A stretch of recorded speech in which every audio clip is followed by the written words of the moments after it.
आपका नाम है? Shivanshi, you are from UP. Uttar Pradesh से हो आप? Okay okay okay. सो मैं आपसे कुछ क्वेश्चन पूछूंगा, खासकर लड़के ने सवाल किया है मैम कि लड़कियों को किस उम्र में प्रपोज करना चाहिए या अप्रोच करना चाहिए ताकि वो प्रपोजल जो है एक्सेप्ट हो जाए जल्द से जल्द। ये मेरा नहीं, लड़कों का सवाल है, किस उम्र में लड़कियों को प्रपोज करना चाहिए? शाबाश बेटा, बहुत बढ़िया।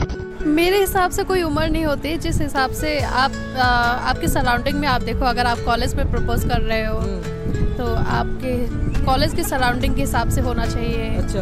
अदरवाइज आप कहीं पे भी प्रपोज कर सकते हो। प्रपोजल एक्सेप्ट होता है तो वेल एंड गुड, अदरवाइज पड़ेगी कुछ ना कुछ। ऐसे में बड़ा सख्त लौंडा हूं, लेकिन यार यहाँ में पिघल गया। ओके, एक्चुअली क्यों ऐसा होता है कि एक सर्टेन उम्र तय किया गया है गवर्नमेंट के द्वारा कि इसी उम्र में लड़का लड़कियों का शादी होना चाहिए? क्या उससे पहले एक दूसरे में अट्रैक्शन नहीं होता है क्या? अट्रैक्शन होता है, लेकिन उसके पहले मेच्योरिटी नहीं होती है। अच्छा। हाँ, तो मेच्योरिटी होना बहुत जरूरी है। आपको क्या लगता है कितने उम्र में लड़के और लड़कियां एक दूसरे के लिए तैयार हो जाते हैं, मैच्योर हो जाते हैं? आज की डेट में तो कभी भी तैयार हो जाते हैं। अच्छा, आपको कोई प्रपोजल आया है क्या अभी तक? अगर आएगा तो उसको कैसे आप हैंडल करोगे? सडनली कोई लड़का आके आपको प्रपोज करेगा तो उस केस में आप कैसे हैंडल करोगे? क्योंकि आप काफ़ी खूबसूरत हो, मिल्की वाइट हो, तो आपको कैसा लड़का चाहिए? मिल्की वाइट या फिर हमारे जैसा भी लड़का चलेगा? जो बढ़िया, अच्छा हो, स्मार्ट हो। स्मार्ट हो? स्मार्ट कैसा होना चाहिए? स्मार्ट हो मतलब हाइट वाइट हो, थोड़ी अच्छा। ठीक ठाक, अच्छा। पर्सनैलिटी अच्छी हो। एहे, रहा नहीं जाता, तड़प ही ऐसी है ना। ओके, सो बेसिकली पर्सनालिटी का क्या डेफिनेशन होता है? हर लड़की बोलती है पर्सनालिटी अच्छा होना ही चाहिए। So what is the basic definition of personality? Personality actually personality depend करता है कि आप फिट हो कि नहीं हो। Okay. आप अपने गोल को अचीव कर रहे हो कि नहीं कर रहे हो। Okay. तो ऐसे ही पर्सनैलिटी बनती है। अच्छा, ऐसे ही पर्सनालिटी बनती है। तो अब क्या क्या इम्प्रूवमेंट होना चाहिए? एक बिजनेस लड़के को करना चाहिए लड़कियों को प्रपोज करने के लिए, कि जॉब पे टिके रहना चाहिए? क्या करना चाहिए कि लड़कियां जल्दी से जल्दी अट्रैक्ट हो जाए? जैसे कोई एक फैक्टर नहीं होता है, ठीक है। जैसे अगर आप खाना खाते हो तो खाने में आप रोटी भी खाते हो, सब्जी भी खाते हो, सैलेड भी खाते हो। अच्छा। तो अगर आप एक चीज पे ध्यान दोगे तो कैसे चलेगा? अच्छा। सारी चीजों पे ध्यान देना होता है। आपको करियर पे भी ध्यान देना है, अपनी पर्सनैलिटी पे भी ध्यान देना है, ओके। और अपने बिहेवियर पे भी। अच्छा। स्पेशली बिहेवियर अट्रैक्ट करता है। बिहेवियर कैसा होना चाहिए? ऐसे अब मान लीजिए अच्छा बिहेवियर होना चाहिए, जैसे रूड नहीं होना चाहिए, बदतमीज टाइप नहीं होना चाहिए। अच्छा। हाँ। आजकल मैम इतना ज़्यादा आजकल जो है क्राइम क्यों बढ़ता जा रहा है? लड़कियों पर क्राइम बढ़ता जा रहा है, लड़कों पर क्राइम बढ़ता जा रहा है। क्यों ऐसा हो रहा है? कुछ दिन के बाद जो होता है लड़की एक दूसरे को ही मतलब क्या कर देते पता नहीं। ऐसा क्यों हो रहा है आजकल? जबकि एक दूसरे को पसंद भी करते हैं, फिर भी डिवोर्स रेट और ये सब रेट क्यों बढ़ता जा रहा है? क्राइम इसलिए बढ़ता जा रहा है क्योंकि कहीं ना कहीं लोगों में अंडरस्टैंडिंग नहीं बची है और टॉलरेंस बची नहीं है बिल्कुल भी। पहले के ज़माने में टॉलरेंस होता था, अब के ज़माने में टॉलरेंस नहीं है। और बहुत सारे जो क्राइम रेट बढ़ते जा रहे हैं वो कहीं ना कहीं, जैसे हम देखते हैं, घर वालों ने थोप दिया। अब तुम घर वालों को मना नहीं कर पा रहे हो, तो बस कहीं ना कहीं से तुम्हारे मन में ऐसा आइडिया, तो क्राइम बढ़ता जा रहा है।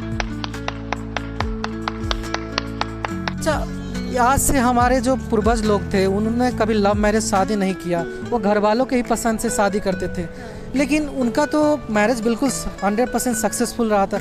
आज क्यों ऐसा हो रहा है? जेंजी कल्चर के कारण ऐसा हो रहा है या फिर हम लोग जो है अपने कल्चर को भूलते जा रहे हैं, वेस्टर्न को फॉलो करते जा रहे हैं? नहीं, वेस्टर्न कल्चर नहीं है और ना ही जेंजी का इसमें कोई फॉल्ट है। जी। इसमें दिक्कत है, पहले के ज़माने में लेडी टॉलरेट करती थी। अच्छा। जो उसके हस्बैंड ने बोल दिया, उसकी फैमिली ने बोल दिया, वो वही कर रही है। अच्छा। अब चाहे जितना भी हो जाए, जैसे आप पहले भी देखते रहे होंगे, हस्बैंड पहले भी वाइफ के ऊपर हाथ उठाता था, वाइफ कुछ नहीं बोलती थी, इवन उसके घर वालों को भी नहीं पता होता था। अच्छा। आज की डेट में सबको पता होता है और सारे सब कुछ अवेयर है, और लड़की भी अब कमा रही है। अच्छा। तो फिर वो किस बेसिस पे टॉलरेट करे? किस बेसिस पर टॉलरेट? रुको जरा, सबर करो, बोला धक्का मुक्की नहीं करने का। मतलब समानांतर हो गया। हाँ, सब कुछ सिमिलर हो गया है, मतलब टॉलरेंस नहीं बची है किसी के भी अंदर। अगर लड़की ने कुछ कह दिया तो लड़के को टॉलरेट नहीं करना है, और अगर लड़के ने कुछ कह दिया तो लड़की को टॉलरेट नहीं करना है। तो जब तक टॉलरेंस नहीं होगी तो तब तक कैसे ही बनेगा? अच्छा। दोनों को मतलब जो है किसी एक को दब के रहना चाहिए, किसी एक को जो है किसी को भी दब के नहीं रहना चाहिए। मतलब जैसे अगर कोई बात है जो जेन्युइन है तो उस पर आपको एग्री करना चाहिए, ना कि ये कि नहीं ऐसा पहले तो नहीं होता रहा तो हम अब क्यों करें।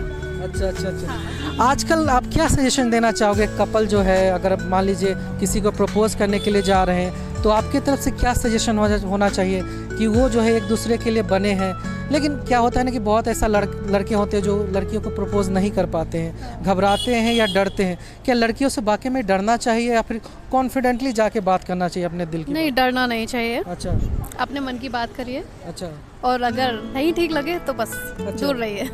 अच्छा, लड़कियां किस लड़के से अक्सर हाँ दूर भागती है, ये बता दीजिए ताकि लड़के जो है अपने आप में सुधार कर ले। किस लड़के से दूर भागती है, मतलब हेट करती है? हाँ, ऐसा कुछ नहीं होता किसी लड़के से, मतलब जैसे हर एक की चॉइस अलग अलग होती है, तो ऐसा कुछ नहीं होता है कि किस लड़के से, इस लड़के से, उस लड़के से। अच्छा अच्छा। हाँ, तो जिससे मन करे। आपकी चॉइस क्या है? आपको मतलब आपने बोला कि हैंडसम लड़का होना चाहिए, टॉल होना चाहिए, तो ये बेसिक क्राइटेरिया है, इसके अलावा भी कुछ क्राइटेरिया आप लोग रखते हैं क्या? जैसे अलग अलग होता है। अच्छा, 5 क्राइटेरिया बताइए आप, अपना क्राइटेरिया जो सुन रहे होंगे, 5 क्राइटेरिया बताइए। ठीक है, लड़का बिहेवियर अच्छा होना जी। चाहिए, पर्सनैलिटी अच्छी होनी चाहिए, ओके। अपने गोल्स पे फोकस करना चाहिए, ओके। अपनी फैमिली को देखना चाहिए, अच्छा, चीट नहीं करना चाहिए। चीट नहीं करना। वो तो रिलेशनशिप में जाने के बाद ही पता चलता है ना कि ये लड़का चीट करेगा नहीं जो करेगा। आपने क्राइटेरिया बोले थे तो मैंने आपको 5 हाँ। क्राइटेरियाज बताए। और देखिए मैम, क्या होता है कि आप किसी लड़के को डेट कर रहे हैं, उसके बिहेवियर के बारे में आपको जानने में कितना समय लगता है कि आप चुटकियों में पता कर लेते कि लड़का आपके लिए बना है या नहीं बना है? ऑलमोस्ट लड़कियों के पास 6th सेंस होता है, तो उससे पता चल जाता है कि ये कैसा होगा। बाकी तो थोड़ा टाइम लगता है पता करने में कि एग्जैक्ट कैसा है। अच्छा अच्छा। तो जब 6th सेंस होता है तो इतना ज़्यादा रूड क्यों हो रहा है? लड़का लड़की एक दूसरे से अलग क्यों हो रहा है? जब लड़कियां पहचान जाती है कि ये मेरे लिए है या नहीं है, फिर भी उससे दूर क्यों नहीं भागना चाहती है? और टॉक्सिक रिलेशनशिप में लड़की अपने आप को झोंक देती है, ऐसा क्यों होता है? वो इसलिए होता है कि अगर जैसे मान लीजिए कोई किसी के प्यार में है, हाँ हाँ।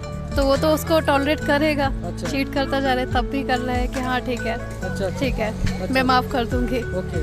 तो ऐसा होता है। क्या ये सही है कि टॉलरेट करके चलना चाहिए या फिर आवाज़ उठाना चाहिए? क्योंकि क्या होता है ना, बाद में वही हो जाता है, हिंसा बढ़ते चली जाती है, कभी कभी में सुसाइड अटेम्प्ट तक का नौबत आ जाता है। तो क्या टॉक्सिक रिलेशनशिप में जीना चाहिए या फिर उसको टॉलरेट करके नहीं हटाना जीना चाहिए। मेरे हिसाब से जो गलत है उसको गलत कहना चाहिए, जो सही है उसको सही कहना चाहिए। चाहिए? आजकल क्या होता है, शादी करके माँ बाप जो होता है अपना पीछा छुड़ा लेते हैं। मतलब ऐसे क्यों हो रहा है कि शादी करके जो माँ बाप अपने बेटी को किसी दलदल में झोंक देते हैं और उसी में वो अपना पूरा ज़िंदगी काट लेती है? ये आज से नहीं चला आ रहा है। अच्छा। ये पहले से चला आ रहा है। पहले के भी घर वाले होते थे। पहले जब लड़की होती थी, जैसे हमारे मम्मी पापा के टाइम पे या उनके पहले के टाइम पे, तो पहले भी होता था। पहले क्या होता था, जैसे माँ बाप ने बोल दिया कि नहीं तुम्हारे परंपरा है हमारी, जैसे बेटी डोली में गई थी अर्थी में जाएगी, अच्छा। वो कॉन्सेप्ट होता था।